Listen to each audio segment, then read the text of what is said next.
On behalf of St James Ethics Centre, the Wheeler Centre, the Melbourne Food and Wine Festival, The Age, the City of Melbourne and the ABC, all of whom have worked together to make this event possible, I'd like to welcome Phillip Wollen.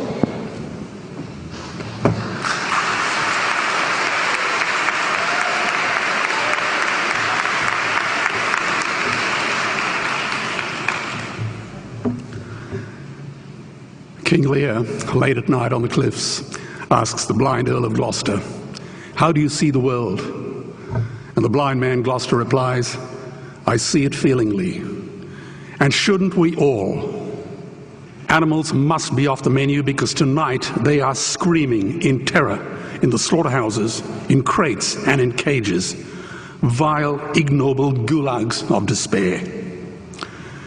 You see, I heard the screams of my dying father as his body was ravaged by the cancer that killed him. And I realized I'd heard those screams before. In the slaughterhouse, their eyes stabbed out and their tendons slashed, on the cattle ships to the Middle East, and the dying mother wail as a harpoon explodes in her brain as she calls out to her calf. Their cries were the cries of my father. And I discovered that when we suffer as equals. And in their capacity to suffer, a dog is a pig, is a bear, is a boy. Meat today is the new asbestos, more murderous than tobacco. CO2, methane and nitrous oxide from the livestock industry are killing our oceans with acidic, hypoxic dead zones.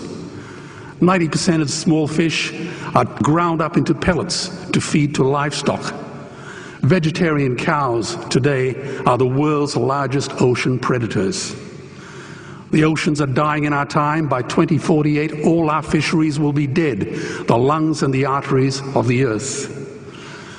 Billions of bouncy little chicks are ground up alive simply because they are male.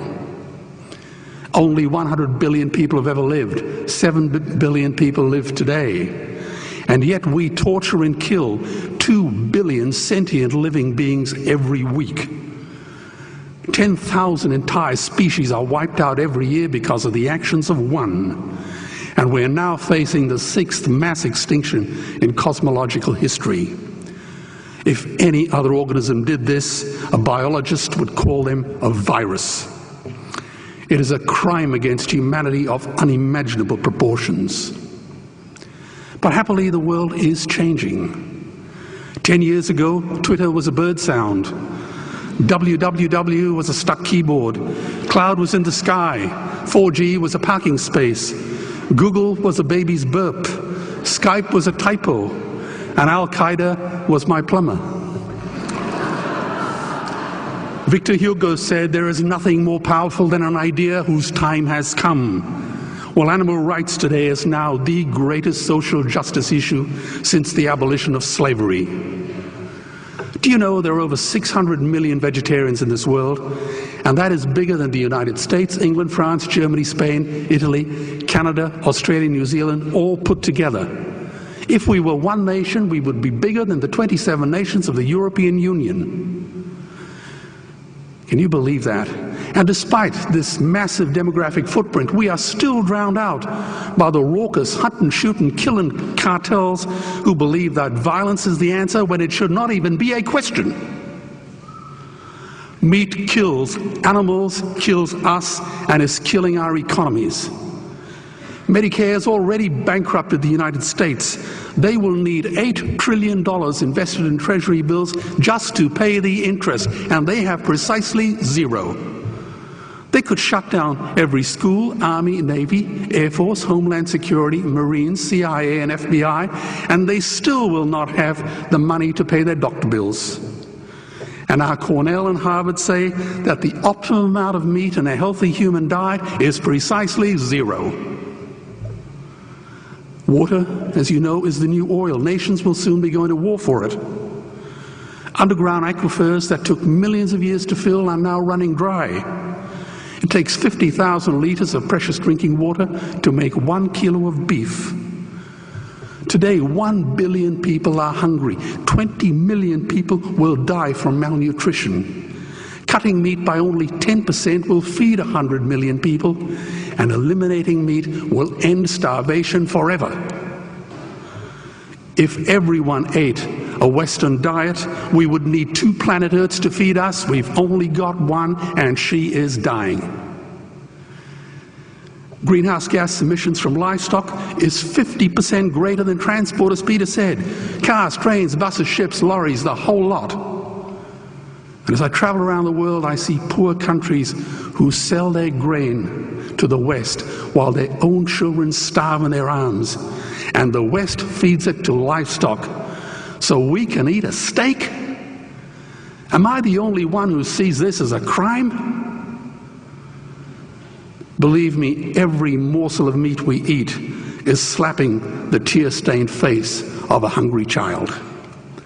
When I look into her eyes, do I remain silent? The earth can produce enough food for everyone's need, but not enough for everyone's greed. We are facing the perfect storm. If any nation had developed weapons that could wreak such havoc on the planet, we would launch a preemptive military strike and bomb it back into the Bronze Age. But it's not a rogue state, it's an industry. The good news is we don't have to bomb it. We can just stop buying it. Sir George Bush was wrong. The axis of evil does not run through Iraq, Iran, or North Korea. It runs through our dining tables. Weapons of mass destruction are our knives and forks. Our proposition is the Swiss Army knife of the future. It solves our environmental, water, human health problems and ends cruelty forever. The Stone Age didn't end because we ran out of stones. This cruel, disgusting industry will end because we run out of excuses. Meat is like the 1 and 2 cent coins.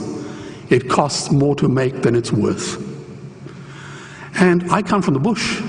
Farmers are the ones with the most to gain. Farming won't end, it would boom. Only the product line will change. Farmers would make so much money they won't even bother counting it, and I'd be the first to applaud them. Governments would love us. New industries would emerge and flourish. Health insurance premiums would plummet. Hospital waiting lists would disappear. Hell, we'd be so healthy, we'd have to shoot someone just to start a cemetery. So tonight I have 2 challenges for the opposition. 2 challenges. Meat causes a wide range of cancers and heart disease. Would they name one disease caused by a vegetarian diet? And 2, I'm funding the Earthlings trilogy. If the opposition is so sure of their ground, I challenge them to send a copy of the Earthlings DVD to all their colleagues and all their customers. Go on, I dare you.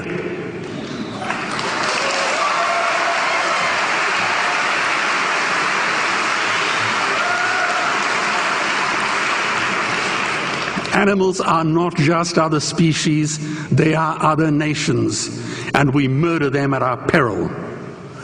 The peace map is drawn on a menu. Peace is not just the absence of war, it is the presence of justice. Justice must be blind to race, color, religion, or species. If she's not blind, she will be a weapon of terror. And tonight, there is unimaginable terror in those ghastly Guantanamos we call factory farms or slaughterhouses. Believe me, if slaughterhouses had glass walls, we wouldn't be having this debate tonight. You see, I believe another world is possible. And on a quiet night, I can hear her breathing. Let's get animals off the menu and out of these torture chambers. Please vote tonight for those who have no voice. Thank you.